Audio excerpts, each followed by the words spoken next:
Hey, welcome back to The Dive. Today on the show, we have the CEO of Power Nickel, Terry Lynch. Terry's joining us today to talk about Canada's new proposed investment tax credit, the volatility in the nickel market. He's also going to give us an update on Power Nickel. He'll touch on their most recent drill results, the capital structure, plans to start production, and what to look forward to with Power Nickel next. Hey, Terry, welcome back to The Dive. Thank you so much for joining us today. Hey, Cassandra, good to be here. Yeah, it's good to have you, Terry. Okay, so Canada has proposed a 30% investment tax credit for expenses related to the exploration of critical minerals. How do you expect the expanded investment tax credit for mining companies to impact your company's funding and exploration efforts in the short and long term? Well, that's been great. We've had a direct impact on us. We've done two financings that have used that tax credit, and both were done basically at double the market price of the stock. So we were able to raise twice as much money for half as much dilution. So that was awesome for Power Nickel and our shareholders. They've also expanded that from exploration to now credit for mine development too. So not only does it do we have sort of, as I say when we're on pitching Quebec as a spot to explore, I'm saying you get 2-for-1 exploration, and now you get basically up to 50% of your mine costs covered with tax credits, either a federal tax credit at 30% or the provincial tax credit up to 25%. So it's a staggering change, and it hasn't really been impacted into the stock prices of the Quebec-based companies. And I don't know how they could miss that, really, because for us, as an example, our nickel mine to ultimately produce high-end nickel products like nickel anodes, powders, and wire would cost probably $400 million US. So the federal government and the provincial government are going to give us over $200 million. And that's made no ripple in the Power Nickel stock price, which is crazy. But it hasn't made any difference in critical elements, Nouveau Monde. I mean, there's a lot of great Quebec companies that have, projects ready to be built there and are being built, So there's, it's a quantum investment opportunity that hasn't been understood by the investors yet. And it's going to make some real value for them if they figure that out. Nickel prices saw a lot of volatility in 2022. What's the current state of the nickel market now? Yeah, it's in a state of oversupply at the moment, generally driven. There's really two markets within nickel. There's Class 1 nickel, which is the battery market, and that's tight and sort of in tight supply and trading at a premium. And there's Class 2 nickel, which is generally everything else, mostly stainless. Stainless is like 70% of the market. And that's they say there's two major themes in nickel: urbanization and electrification. Well, urbanization is when people are moving from the villages to cities and towns in India and Indonesia and China, and where there's vast populations. And when that happens, obviously they're driving the consumption of stainless pots and pans, fridges and stoves. Well, with the COVID scenario and generally the depressed economy, that expansion is radically reduced, primarily in the Far East.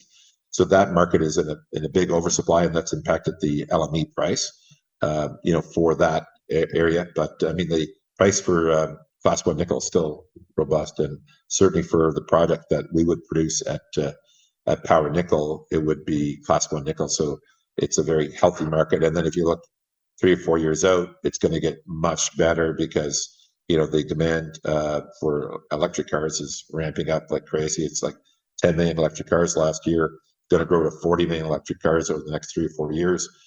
So you're going to go from 10% of the market to 30, 40% of the market. And there's just not enough nickel, not enough Class 1 nickel for sure.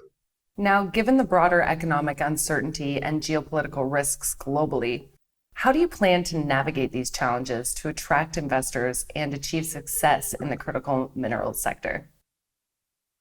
Well, we're very lucky, right? We're, pretty much located, as I said, I think Quebec is arguably the best place in the world to be exploring for critical minerals. It has a number of really positive things going for it. Obviously, a stable political environment. Canada's always been a very honorable country to work with. And the other thing that they've done a great job of, obviously, the financial incentives for exploration, for building the mines. And then they've done a really tremendous job of working with the social, governance, by working with the Aboriginal communities. Like the Cree are our partner up there. The Quebec government's done an amazing job in liaising with them and helping them understand how they can profit from mining and benefit from it. So that's been good. And then they've done a really great job in building the infrastructure. So we're located right off a major highway and across the road from a major Hydro-Quebec substation and 8 kilometers from an airport. So, all those things really, make Quebec inside Canada a tremendous place to work. So we think, while the world is a bit rocky right now, Canada and Quebec are some of the best places to be looking at investing. And, we think we'll be the beneficiary of a flow of funds that way because people will be looking to avoid risk elsewhere. Power Nickel just received your final drill results from the fall 2022 exploration program and early results from the 2023 program conducted at the NISC project in Quebec. Can you walk us through the results? Yeah, we basically, our big hole was 16 meters of, almost a little over 1.5% nickel EQ. Another great result. We've, each assay result has had a big hole. The previous one was 10 meters at 3%, and before that was 40 meters at 1.6%. So these are huge intersections of nickel. So they're going to add a ton of tonnage and ultimately leads us to, be able to say that we think we're going to be commercial here very shortly. We're updating our 43-101 and expect to have that out in mid-July. And hopefully, we'll be in the 8 to 10 million tons range. And that would definitely make this a commercial mine. So our results have been most encouraging. And you can't fool the drill bit. Drill bit is the ultimate honest judge. So if you're having great drill results, as we are having, eventually, you're going to become a mine, and mines get paid. So, we're really trucking along a great path, and more results are coming probably next week. And there'll be probably 3 sets of assays left between here and the end of June. And, the drilling rig has been doing great for us, and we expect it to continue to do so. Do you have an estimated timeline as to when we will see your next drill campaign start? Yeah, we're basically going to, we just finished an airborne EM over the project, which is basically an electromagnetic, signature that they gather. They pulse the ground and they're able to pull back, where there's magnetic, connections. So massive sulfides are heavily magnetic. So we've gotten some great, charges on our ultramafic sequence. We're currently exploring 1 kilometer of a 5.5 kilometer section, and the EM showed that the rest of it is pretty well lit up, some of it even better than what we've seen with our current deposit. So that's exciting. So we're going to be looking to correlate drill holes over those areas. One of the other techniques we're using is we're about to employ something called ambient noise tomography, which is a new technology in mining, being used by Talon Metals, one of our peer group companies, that's in Tamarack in their deposit in Michigan, Minnesota border. And it's basically a sound mapping technique. So they put these geodes on the ground and they pulse the earth. It goes down to 2,000 meters, comes back as a sound map. And they can correlate those sound maps with your existing deposit and then tie it into your IP and the airborne EM. And they can give you a visualization of your deposit in almost real time, like in 4 days. And that really helps you to sort of add additional chunks of deposit that you may have missed with your drilling. And then it gives you a signature to look, like, as I said, we have another 5.5 kilometers of the ultramafic to sort of explore. This helps us to identify where are those signatures along that pathway and in conjunction with the EM. So it really helps us to vector the drilling in. So we'd expect to have all that analysis done and be back at the drill bit sort of mid-July. And we probably will drill from mid-July to mid-December. This thing is going to be robust. Lots of tonnage to be found, so we'll be drilling, very actively for the next foreseeable future. Sounds great. Okay, so Terry, what can you tell us about the capital structure as it stands at the moment? Yeah, we just finished a raise of about $5 million at 50 cents a share, so that added another 10 million shares to about 120 million outstanding. So it's roughly 130 million shares outstanding. There was a half warrant with that deal at also at 50 cents. Callable at $1. There's probably about 30 million warrants outstanding, and that I think it's a fairly In the cap structure, about a little bit more than 50% is owned by about 5 groups. The Lynch family owns about 20%. The Critical Elements, which is who we acquired the project from, owns about 10%. The Stern family owns about 10%.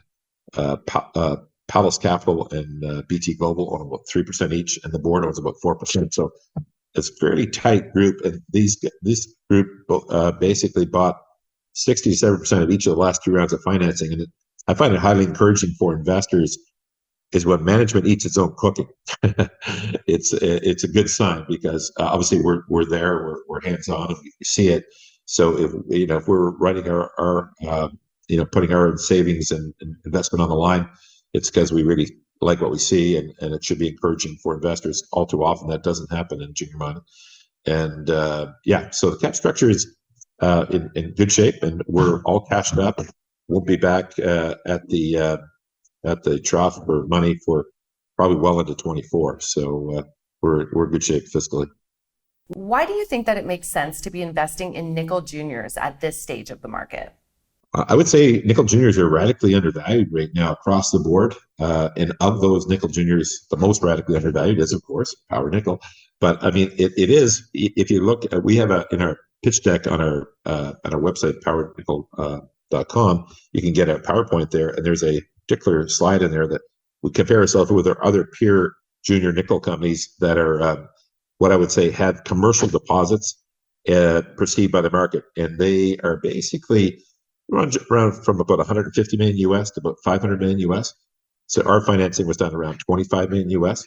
So we're trading literally a 6th to a 20th of our peers, and we think we'll be every bit as good as they are.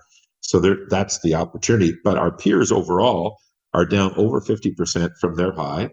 And when you look at nickel versus, say, lithium, they're equally needed in batteries. And actually, nickel's a lot harder to find than lithium. And lithium's problem is in the production.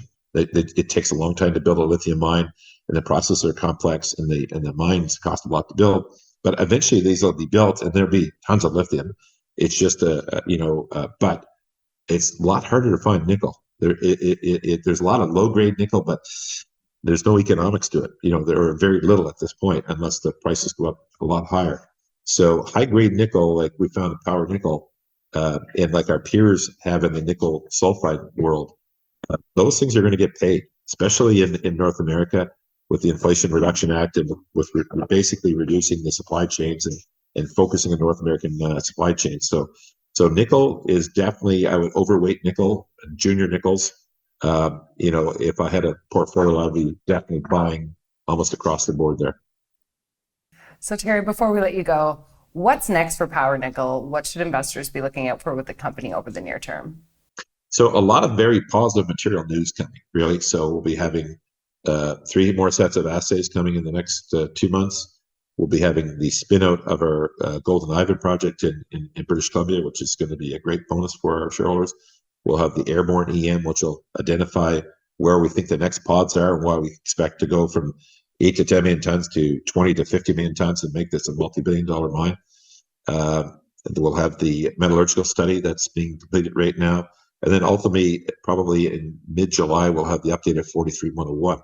So those are all fairly material events that will positively impact our stock price, we believe. And there'll probably be a major surprise. So let me just leave it at that. So lots of good things coming for Power Nickel. Sounds great. Okay, we'll be waiting on that surprise, Terry. Thank you so much for coming on and giving us the update. It's been a pleasure. Cheers, guys. Take care. Have a great day. Thank you so much for watching. If you like videos like this, consider hitting that subscribe button below me there to give us a follow.